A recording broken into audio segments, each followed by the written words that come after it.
जम्मू कश्मीर में 200 यूनिट बिजली के मुफ्त में तकसीम किए जाएंगे मुस्तहिक ख़ानदानों को। लेफ्टिनेंट गवर्नर का बड़ा बयान आज जम्मू कश्मीर के आइन साज असम्बली में। वज़ीर आला उमर अब्दुल्ला की मरकज़ी हुकूमत की जानिब से पूरी मदद की जाएगी। लेफ्टिनेंट गवर्नर मनोज सिन्हा भी उमर अब्दुल्ला की मदद करेंगे। जम्मू कश्मीर को एक बारी फिर से रियासत का दर्जा वापस मिलना चाहिए, इस पर भी जम्मू कश्मीर के लेफ्टिनेंट गवर्नर ने एक बड़ा बयान दिया। दोस्तों, आप सब लोग जानते हैं कि आज पहला दिन था जम्मू कश्मीर आइन साज असम्बली का, और आज के रोज़ जो है वो जम्मू कश्मीर के अंदर काफ़ी बड़े मुद्दों पर चर्चा भी हुई। इसी बीचों बीच वहीदुर रहमान परे जो एमएलए हैं पीडीपी जमात के, उन्होंने 370 को लेकर एक रेजोल्यूशन जो है वो असम्बली में पेश किया। उसके बाद उस पर काफ़ी ज़्यादा गर्मा गर्मी हुई, काफ़ी बड़ी बहस हुई। वहीदुर रहमान परे ने कहा कि आज असम्बली का पहला दिन है सेशन का, हम चाहते हैं कि 370 के रेजोल्यूशन को पास किया जाए। उमर अब्दुल्ला ने कहा कि ये सही वक्त नहीं है, ये मुकर्रर वक्त नहीं है, ये आज पहला दिन है, हमें पहले दिन में इस तरीके का कोई भी कदम नहीं लेना चाहिए।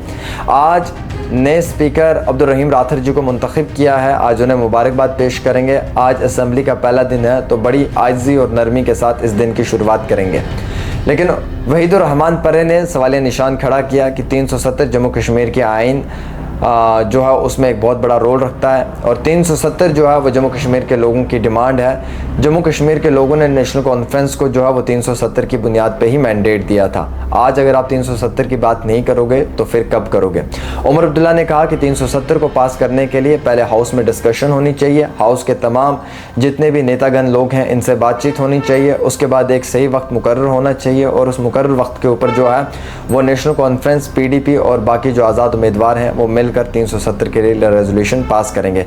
आज सिर्फ अगर आप ये 370 का रेजोल्यूशन पास करवाना चाहते हैं तो इसका मकसद सिर्फ ये है कि आप जितने भी असम्बली के अंदर ये कैमरा वगैरह लगे हुए हैं इनसे फुटेज लेना चाहते हैं, आप टीआरपी और पब्लिसिटी के लिए सब कर रहे हैं। उसके बाद हंगामा इस कदर का पूरी असम्बली में नज़र आया कि जिसमें कई सारे जो एमएलएज हैं वो हाथापाई पे भी पहुंच गए। उसके बाद असम्बली के अंदर बैठे हुए कई बड़े नेताओं ने उस चीज़ को कड़े अल्फाजों में कंडेम किया, और उन्होंने कहा कि असम्बली का पहला रोज़ जो है वो बड़े आराम और बड़ी नदामत के साथ निकलना चाहिए था। लेफ्टिनेंट गवर्नर ने यह बयान दिया है कि जम्मू कश्मीर को 200 यूनिट बिजली मुफ्त में फराहम किया जाएगा जो मुस्तहिक ख़ानदान है, यानी कि जिसे हम कहते हैं डिज़र्विंग फैमिलीज़ हैं। उसके बाद लेफ्टिनेंट गवर्नर ने यह भी कहा कि वज़ीर आला उमर अब्दुल्ला की पूरी मदद जो है वो मरकज़ी हुकूमत यानी कि प्राइम मिनिस्टर नरेंद्र मोदी की जानिब से की जाएगी जम्मू कश्मीर को वापसी दर्जा दिलवाने में जो रियासत का था। दोस्तों, इससे इंपॉर्टेंट ये भी है कि आज के जो असम्बली का पहला दिन था इसमें हमने तमाम यंग युवा नेताओं को देखा, लेकिन बहुत ही ज़्यादा बदतमीज़ और बड़े र्यूड बिहेवियर में।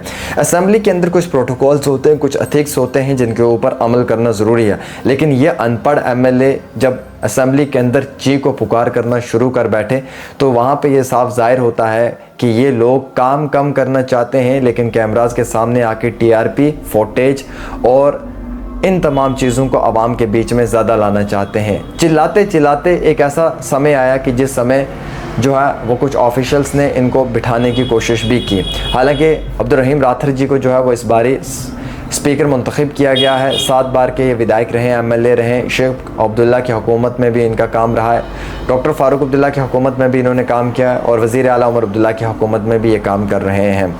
इन्होंने भी आज अपने कटाश अल्फाजों से ये कहा कि ये कोई तरीका नहीं है, आज पहला दिन असम्बली का था, और जिस तरीके से आप बात कर रहे हैं इससे आपका अदब, आपका नज़रिया और आपकी पहचान नज़र आ रही है कि आप असम्बली में भी इस काबिल थे या नहीं थे। जो चीख को पुकार इस असम्बली के अंदर कुछ एमएलएज ने की, उससे निकलने को तो कुछ भी नहीं है, साबित करने को तो कुछ भी नहीं है, लेकिन हाँ, हम सिर्फ इतना कह सकते हैं कि पब्लिक के बीच में, मीडिया में और आवाम के बीच में एक ज़रूर ये पब्लिसिटी स्टंट हो सकता है। कई सारे अनपढ़ और जाहिल एमएलएज भी इस बारी जो हैं वो असम्बली में शामिल हैं, जो सिर्फ कहने को एमएलए हैं लेकिन काम करने को वो एमएलए साबित नहीं हो सकते हैं। ये मैं सच कह रहा हूँ, जो कड़वा है, लेकिन आपको बर्दाश्त करना होगा।